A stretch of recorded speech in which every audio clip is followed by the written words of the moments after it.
My full name's Karen Keller. I was born in 1955. I was born in Wolverhampton, and I come from a Caribbean family. My parents came with the Windrush. I went to school, Elston Hall Junior School, and I went to St Peter's Collegiate School for Girls. When I left school, I went to college and studied catering, and I worked at hotels before joining the RAF.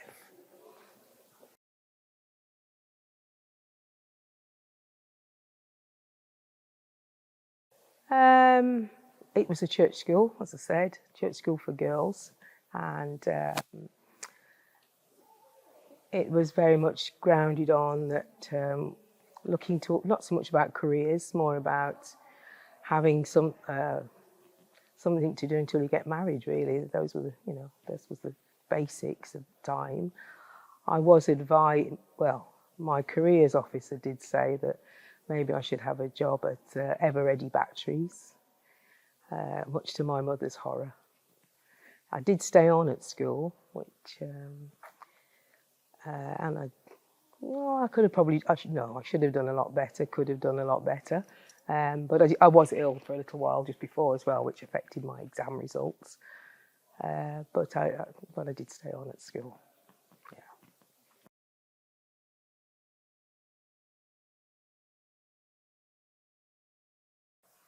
Well, like I said, I'm born here, and as a child, I was used to. Well, you're a child, aren't you? This is the thing. So, I saw signs in windows that talked about no blacks, no dogs, no Irish. Probably not in that order, but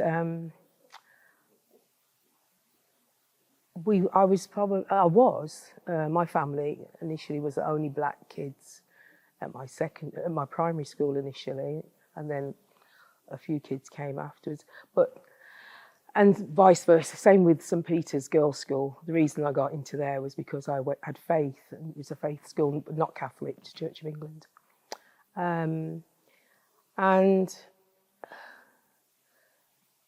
you just do what you do as kids, don't you? You just go and try to fit in, try to do. Fortunately for me, I was good at sport, and that was kind of gave me a little release. It's hard to look back now when you're this age and say, what was it like for you as a child? Or your upbringing, because you just get on with it. You just do what you have to do. And times were very different to now. We didn't have media the same way. You walked down the road to the phone box. Nobody had a car. You caught public transport. So you're quite insular, enclosed in your family life.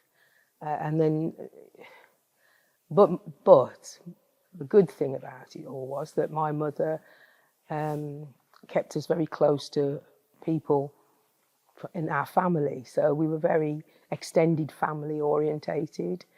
We went to church, so we had that little group.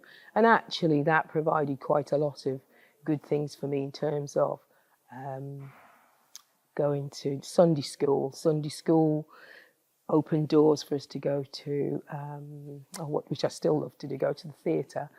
In Wolverhampton, there's the Grand Theatre, and we used to go to pantos and days out on the coach going to the seaside. And we had a vehicle a bit later on, a van, and my mum used to collect all the kids up, and we'd all go out for the day to the seaside and do things within our extended family as a group. So whilst we were aware of things going on in terms of our place in society, we were also making our own way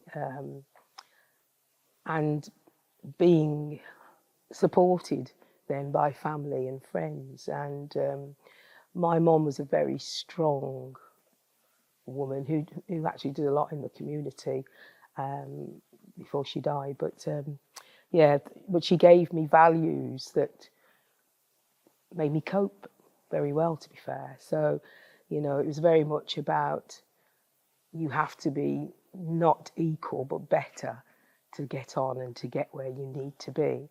And I've kind of lived off that one. If a job's worth doing, it's worth doing well.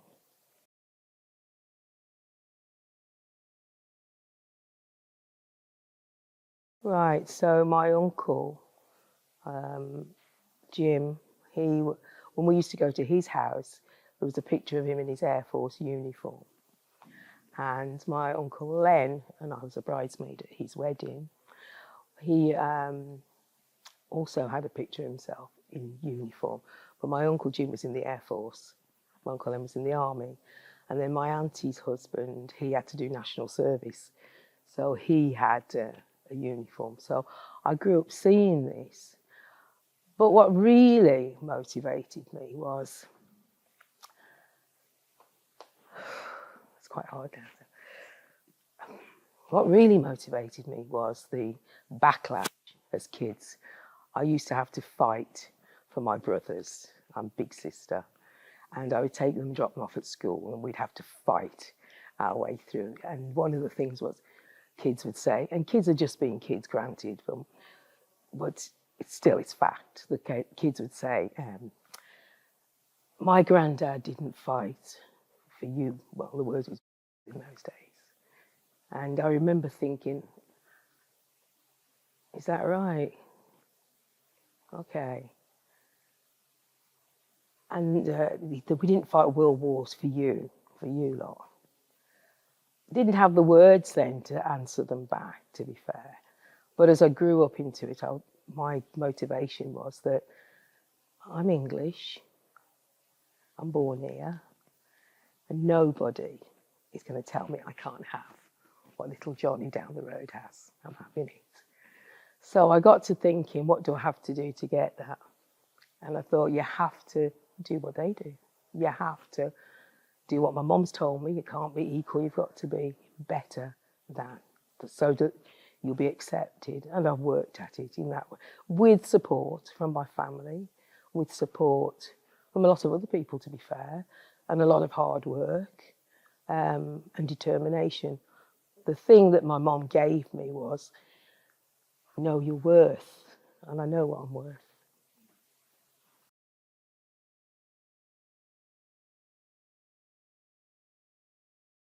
Then I thought, well, okay, so your granddad fought, so did my uncle. They came from another country. They came looking at this being the mother country and felt that they had a responsibility towards it. Well, okay, and in my mind my mind was then, if they've done, we deserve to have, but how do we show that? My thing is, if you put something in, you expect to get something out. So I was thinking, I have to put something in. And the way I was going to do it was the way they're telling me as children that this is important. My granddad did not fight wars for you, wogs, to use the term as it was. So what you're telling me is that then that's really quite important. That's something that you need to do. You need to put in to be valued, to have. So I'd made my mind up quite young, I think, to say that I would head that way. I was going to get myself into the military and go. And then my children, should I be having children, or my relatives, can stand up and say, my auntie, my mom, because they'd be the same age as these people's children.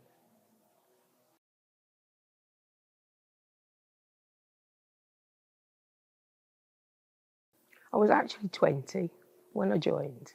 I applied the first time round and didn't get in. I applied, I think, when I was 18, 19, didn't get in. I'd had a series of illnesses, to be fair, and it had stopped me doing other things as well. I didn't get in. So I went away, and I went and did catering. While I was doing the catering, because I was ill, I picked the shortest course at college, which was a year's pre-catering course, but I loved it. I absolutely loved it. And I got myself a job in a hotel after that. But while I was at college, Air Force people came to the college recruiting, and that prompted me again. okay, I'm going to go now because now I've got a qualification, they might say. And as eggs is eggs, it did work out that way, that I had a qualification. They must have been short of caterers at the time, I don't know. I can only say that because I've been a recruiter, that I know that's how it works sometimes. So I went and they said, when do you want to join? And I said, I'll join in July. They said, okay, 21st of July, 1975. I joined the Air Force as a qualified chef. SACW Kellar, here I go.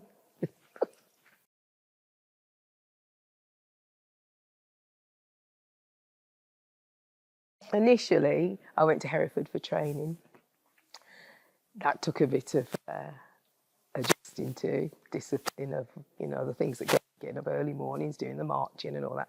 But you know what? I really enjoyed most of it, to be fair. I had joined for 6 years fixed. And in those days, you could do 6 years fixed or 9 years with a 3-year engagement to come out.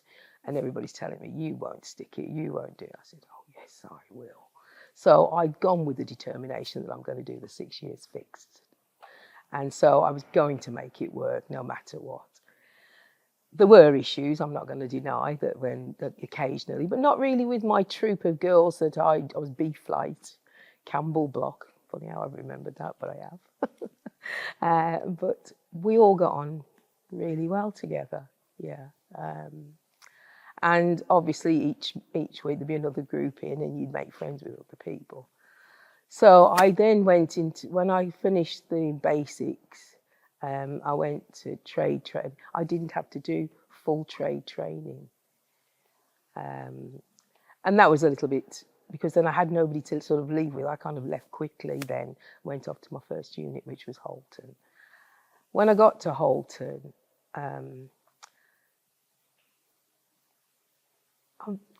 think I went into the hospital kitchens, Sister's Mess, and that was a small unit to look after, so that was fine. And I came already, like I say, ready qualified. So really, I was lucky in as much as that my skills were up, and I was, because I'd had some very good training as well with the chef that I'd worked with before that, and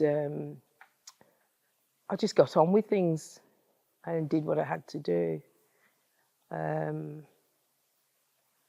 struggled initially because the one thing I hadn't been good at was maths, and to get my corporals, I had to do maths. I was all right, my English was fine and other qualifications, but the one thing I hadn't got ready to, so I could get to the next rank, because bear in mind I've joined as an SACW now. I'm thinking, well, how do I get to corporal? How am I going to get there? And that did take me a little bit of working out and how to do it. But I could go to college. I mean, I asked, and they said, yeah, you can go to college, do night classes. That wasn't made easy for me. They put me on a night shift when they knew I had to go that particular day and all sorts of things. But we got there in the end.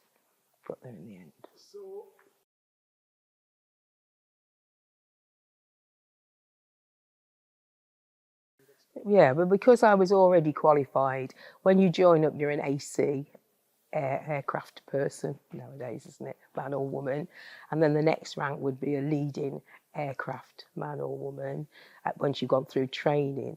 And then when you do your trade training, you come out qualified as an SAC. Well, I didn't do all of that. I stepped that and went straight into trade, into a mess to get on with the work that has to be done. So yeah, which is nice because then you get more pay and a bit more leave and all sorts of other things. So yeah, I was good at what I did. I was very good at what I did. Still am. Yeah.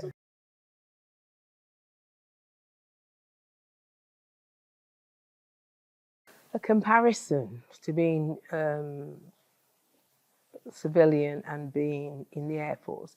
I think initially that what it was the discipline, having to have the discipline and the controls about what time you do things, how you do things, to wear the uniform, obviously, and preparation for. But I didn't have any real issues with any of it. I think because, well, I was used to doing things at home as well, which the thing that I found actually wasn't much that I had issues. I was just shocked at how other people couldn't do things. Other people had to be taught how to iron their clothes and how to comb their hair and how to do things that I took as being ordinary. But in our family, I have brothers and sisters, and like I say, I'm a big sister, so I did a lot of helping around the house. We're extended family, everybody has a role and you do stuff. So for me, wasn't an issue. I don't think that I had any real issues adjusting to the service being the service. I think if anything, I had issues occasionally with odd individuals who wanted to make my life uncomfortable but I'd already been used to fighting my way through already.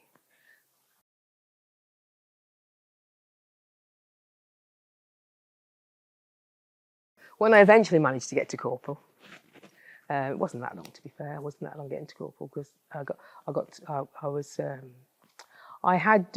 I made myself fit in, to be fair, in lots of ways because I really was enjoying it. I was enjoying the fact that the times that we were in, I had money in my pocket. I had freedom to do. My money was just spending money.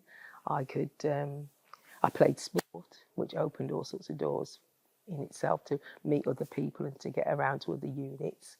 I was good at athletics. I played netball and stuff. So that sometimes did cause a problem when boys wanted to get off for football. That didn't ever seem to be an issue. But when I wanted to get off, sometimes it was. But then we would work between us, me and the lads.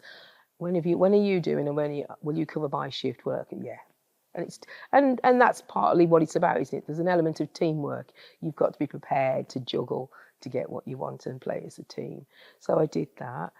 I think the one thing that really helped me as well is that I signed on. And when I signed on I said 6 fixed. When I found out that I could go and sign on, I thought, I'm going to do that. I'm going to stay with this. I went and applied to do 12 years. And I was accepted for that. And about 2 weeks later, I got asked, would I be interested in signing on for 24? And I went, yeah, why wouldn't I? I'll get extra leave, thank you very much. So I took that, 56 extra days, thank you. I had that. But it was also a pensionable engagement, so I took it. I'm a single woman in whatever times, 80s and yeah, so I did that. And then, of course, if I'm going to make a career of it, then I'm going to have to go for it and do all the things that I need to do. My second posting from Holton was Gatto, RAF Gatto, and best 2 years of my life. I hadn't been on an aircraft or anything before. I get on the plane and off I go. I go to Berlin. The wall's still up, obviously, because this is the 70s now we're talking. 2.5 years there, maybe 3. The good thing about it, remember I'm a single youngster now. I'm not 23. I'm 23. I had my 25th birthday while I was sat there, so I was about 22, 23. There was only 18 females on 18 females at Gatto and another 10 or 12 females at the Stadium of the Army and thousands of servicemen. So we were invited to everything. So the coach would come and pick you up and take you to everybody because it was divided into the Americans, the Americans and the French and the English, and then obviously Germans. So any function, and there was obviously a shortage of females we were escorted to. So you get a broad horizon then, and then you can compare and see what other services do and how they operate. And that for me was quite good because I thought, oh, well, I made the right choice with the service at least, yeah. And at this point I'm a corporal as well, so yeah, I was in charge of the block. Got on very well with the girls. We played, like I say, we played a lot of sport, and we travelled around and did things together. From there, I left and then went to West Drayton. I was only West Drayton for a short while. I entered a competition in that time, and in that a cookery competition, and I first and the second place. And one of the judges was Vera Thomas, and Vera Thomas was the curator at Chequers. And when I went to West Drayton, I was called for interview to go to Chequers. She'd obviously seen what she was judging. She saw me at my competition. And my next tour then was to go to Chequers for what's normally a 2-year tour, but I did a 4-year tour.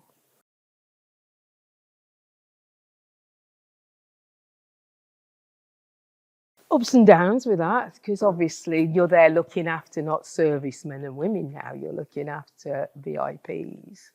So the Prime Minister at the time was Margaret Thatcher. And we lived in at the time. They don't now, but we did then. We lived in, but that has its restrictions also, because nobody can come and visit you. Nobody can, because it's security and everything. You can't just come in. So you have to make arrangements to travel in there. We had so many amounts of transport to get in and out, where military transport would come and take us if we'd book it to go out. So me being me, got myself a moped, and so that I could get in and out a lot easier. But yeah, it was. We were considered then to be VIP chefs, and okay, in an environment very nice, thank you. But we had to work for it, so looking after heads of state. But again, if you work hard, you get the benefits that come with that. And some of the benefits of that were we went to parties at number 10. We got to use the swimming pool. Didn't always heat it though, let me tell you that for nothing. And yeah, I had quite a very good life. And of course that puts you in good stead for other jobs. So after that, I was taken, I worked for an Air Vice Marshal after that, on the grounds of, but I can't remember his name now, to be fair. And in that time also, the one job I really wanted though, was I really wanted to be an instructor. I really wanted to go to the School of Catering and be an instructor, and every obstacle was put in for me. That was never coming. That was never coming. So I went off, and the good thing about being in the military for me was that opportunities are there, but you have to look for them and you have to take them. So I could go to college for free.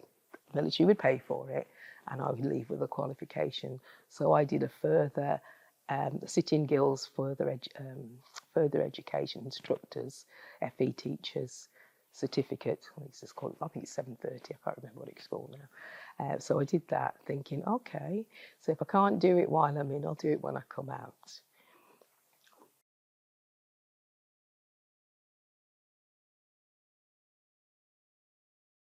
All right, so I didn't get to be an instructor. Okay, I think the one thing really I had to put in there as well is that I didn't get my sergeants when I felt I should have as well. So if we take into account the fact that we're talking about catering now, this is one of my negatives of the military. And at the time, there were only 3 female sergeant chefs in the whole Air Force. And eventually I get to be in that number. And that year when I was promoted, I can't remember what year it was, there were 3 others that were promoted, and then the door seemed to open up a little bit after that.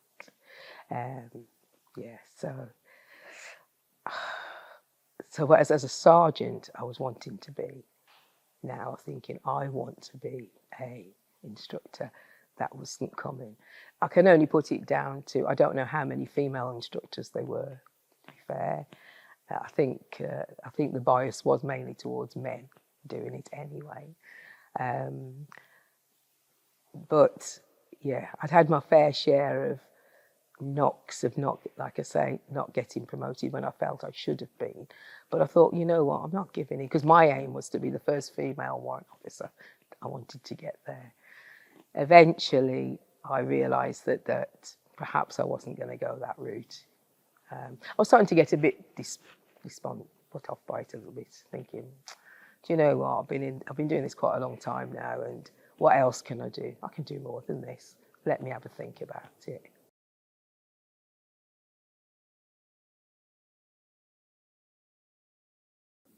My time in the Air Force as a person of colour, I would say, was mixed, but mostly good, because I took advantage of the opportunities. When I could do something, I did it. When there was an opportunity to travel or to gain a qualification, I took it. I did have issues with some people, and that happens in life anyway, you know, that sometimes didn't like me for whatever reason, and probably because I'm forthright and I say things as I see it. I'm pretty determined. I don't hide that I'm wanting to be the first female warrant officer. I'm not hiding. Why would I? He says, well, I don't think I'm good enough. I think I should be. I came qualified. I'm given more than I'm taking. I've represented the RAF in sport. I've worked for the Prime Minister. I've done all sorts of things. Why wouldn't I be able to do whatever? You know, I've held my own with the best. I've done competitions with the best. And so therefore, yeah, you know.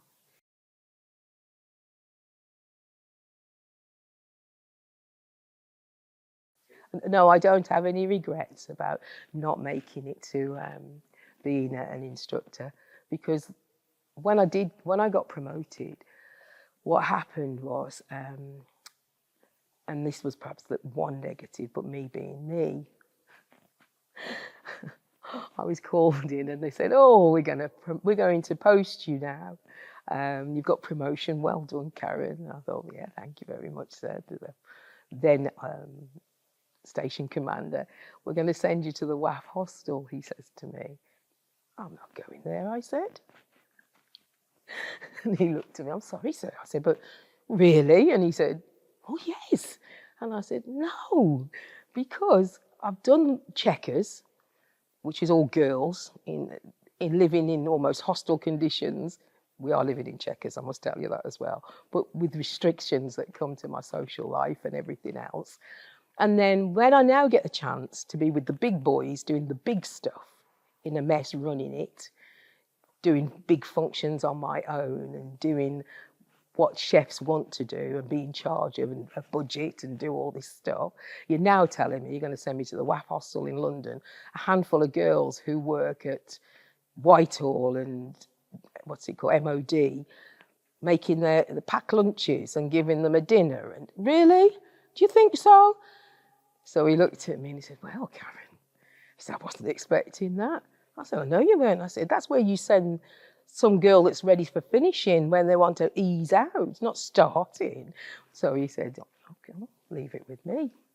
So at that point, they were going to send me, I can't remember where they were going to send me, but eventually what happened came out of that was they needed somebody at CIO London, CIO being Careers Information Office in London. And I was already at Uxbridge, so Middlesex. So came to me with that offer and said, "Well, how do you feel about that?" I said, "Great." I said, "Do you know what? I quite fancy that. Yeah, I'll do that." So then I stayed at Uxbridge and did CIO London, which of course I didn't get to be an instructor, but I did get to go out to schools and talk to kids and do job fairs and do stuff at, what's the place? Hampton Court. And go to the big, what's the big thing that they have? I can't remember. My brain's fried now, sorry. But anyway, I loved it. I loved that I could talk to other youngsters who wanted to come in and tell them how they could have a career and be part of the selection process. I felt quite, I like to be in on the decision-making things. I like to know what's going on. I like to know what goes on behind the scenes and things. And it was nice to be able to have that opportunity to do that. So yeah, CIO London, I enjoyed doing that. Yeah, but out of that, that was the hardest. I'm going to tell you straight, it's the hardest course I have ever done on anything. What I did learn about, well, I'll tell you that in a minute, but what the course gave me, I can't thank the Air Force enough for. So that's a recruiting instructor's course, the course that they send you on for you to become a recruiter. and it's about skills for questioning people, skills for it's teaching skills as well to a certain extent, and just to be organised and public speaking, and it's just a big confidence builder. But there's a lot of it was just for me, it was a hard course anyway. It was the hardest course I'd ever done. But boy, oh boy, did it set me up good for the coming out the Air Force. So I'd already done an FE instructor's course, and with this under my belt as well, it just fueled me with the right tools in the box for the next phase of my life. So the next phase of my life, when I came out the Air Force after 22 years, was I retrained. I went to university, I retrained, and I became a school teacher, secondary school teacher, home economics. I thought, how can I use these skills? So in between, while I'm doing that, I go and teach at the local college, hospitality. And I think, right, okay, so I've done a bit of FE hospitality, which is further education. But I thought, I'll have that other string to my bow, teaching in school, doing children. And I thought, right, I'll go for that. So I went to my first course I did at Dundee University, because by this time now I'm at Lucas, RAF Lucas. And I did my degree, and then I had to do a PGCE, which is, what is it, PGCE? Postgraduate Certificate in Education. And the course that I did for recruiting, wow, was I glad I'd done that course. I sailed through the other stuff. The other stuff really, it was good. It was a good course for me, in as much as that I was well prepared, had all the tools, and knew what I was doing before I even got there. Didn't know that till I got there, of course, but you know, it put me in good stead. So now I go and I teach in Fife. I go to Kirkcaldy High School.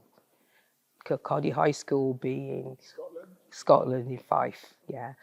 Kirkcaldy High School being Gordon Brown's old school, who by now is Prime Minister, who comes to school regularly to come and talk to our pupils. So Gordon and I are now having conversation. Yeah, so, yeah. And the thing with that was, the best part about it was knowing my worth, because that should have been difficult, in as much as I was the only black person for miles. I lived in a little village where there was one shop, one pub. There were no black children at my school. There were no other black members of staff. But I never had any issues with any of that stuff at all, to be fair. And I lived up in Scotland for 27 years on my own, no members of family, just me. And it was because when I came out of the RAF, I took redundancy and came out and stayed. And it took me 5 years to do the retraining. But I was so grateful to the RAF because, the resilience, the education that I'd taken, the experiences that I'd had of having to deal with people from all walks of life, be abroad in Germany, whether it be prime ministers and their guests, or and people through sport, then put me in good stead and gave me a nice pension at the end of it. Thank you very much. And I'm ready now to move on to my next pensionable job. Thank you.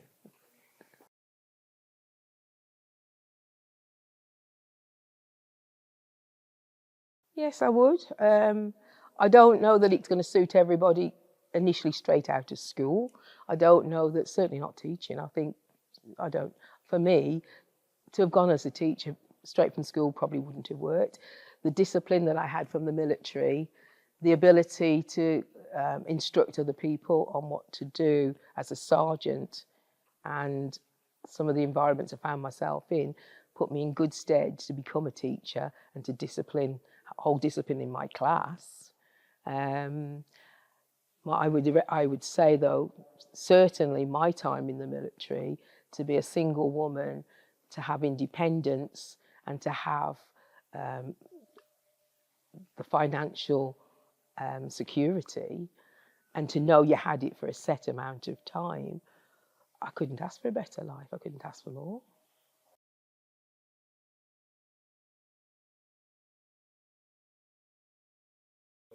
So my medal is for what's commonly known as undetected crime. Long service and good conduct. Yeah, I haven't got any medals from any other campaigns because I was always on support units. So support units are not active, but yeah. Although I did go to the Falklands, I have to say, I did my 4 months and whatever time in the Falklands before coming out. So yeah, I'm quite proud of that. For not everybody gets one.